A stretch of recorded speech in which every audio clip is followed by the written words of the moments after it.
You open your phone at 11 at night. A notification glows on the screen. Someone you know just got the job you wanted. Your stomach drops before your brain catches up.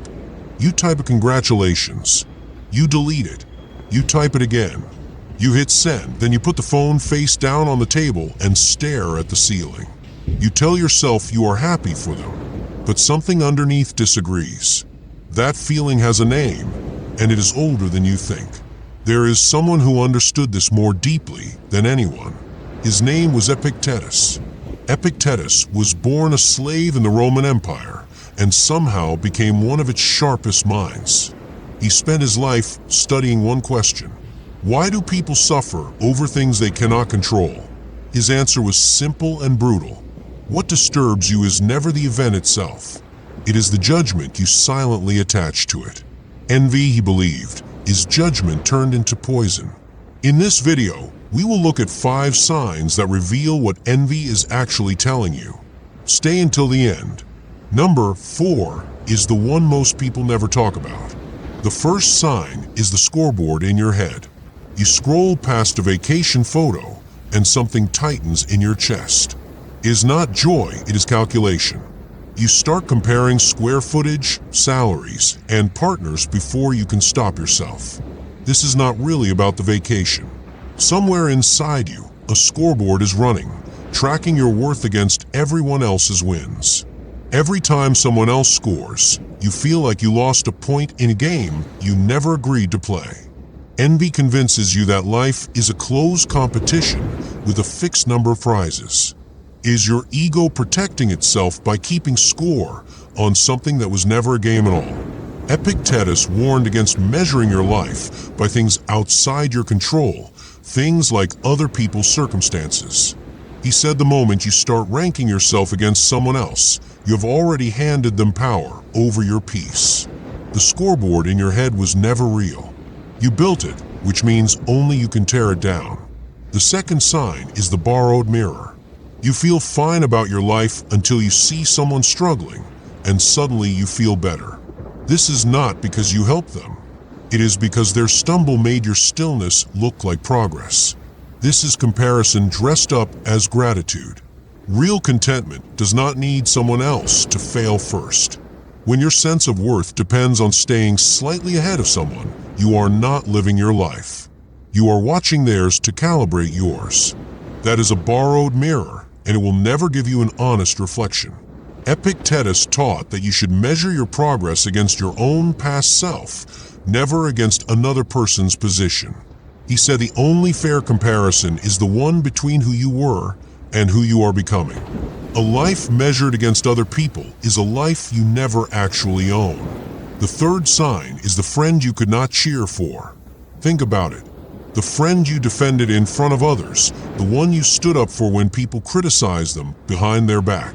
Now think about the first time they got something you wanted, and how hard it was to mean the word congratulations. Envy toward strangers is uncomfortable.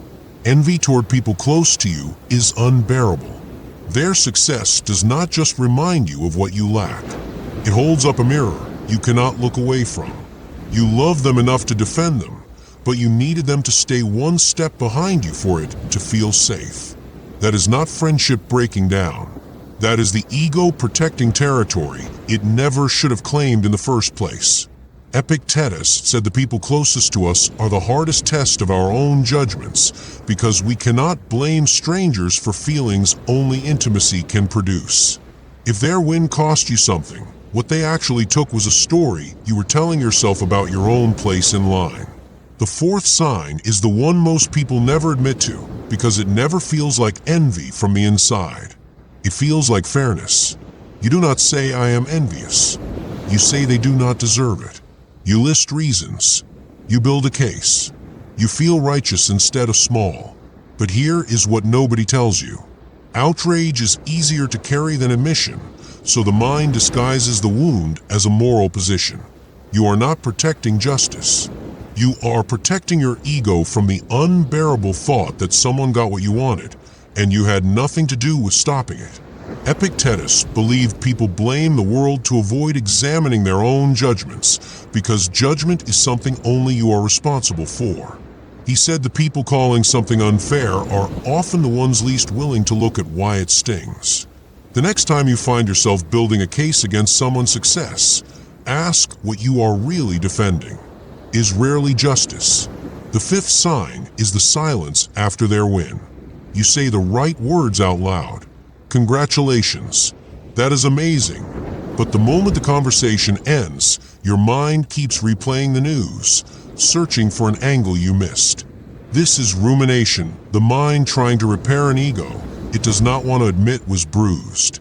You search for reasons it was luck, timing, or unfair advantage, anything except the simple fact that someone else got something you wanted. The silence after their win is louder than anything you said to their face. Epictetus said you cannot control what happens to other people, only your own response to it. He believed that response is the only place your power has ever lived. The replay in your head is not about them. It is the part of you still negotiating with reality. So why does any of this happen? Envy is not proof that you are a bad person.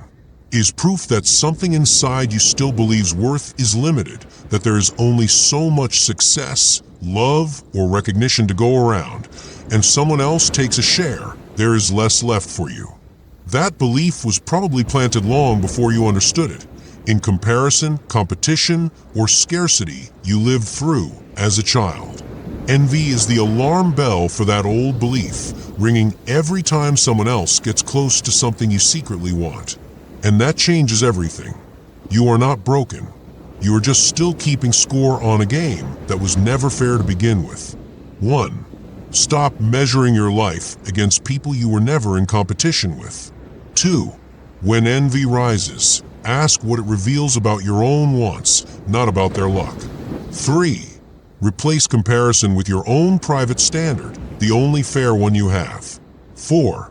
Do not dress envy up as justice. Name it honestly the moment it appears. 5. Remember that your peace was never something another person's success could take from you, unless you handed it to them. You open your phone again, days later. Another notification. Another win that is not yours. This time you notice the tightness in your chest before it becomes a thought, and you let it pass through you instead of building a case around it. You do not feel nothing. You feel honest. The thing you call envy was never about them at all. It was always a map of what you have been too afraid to want out loud. If this video named something you have felt but never said, share it with someone who needs to hear it too.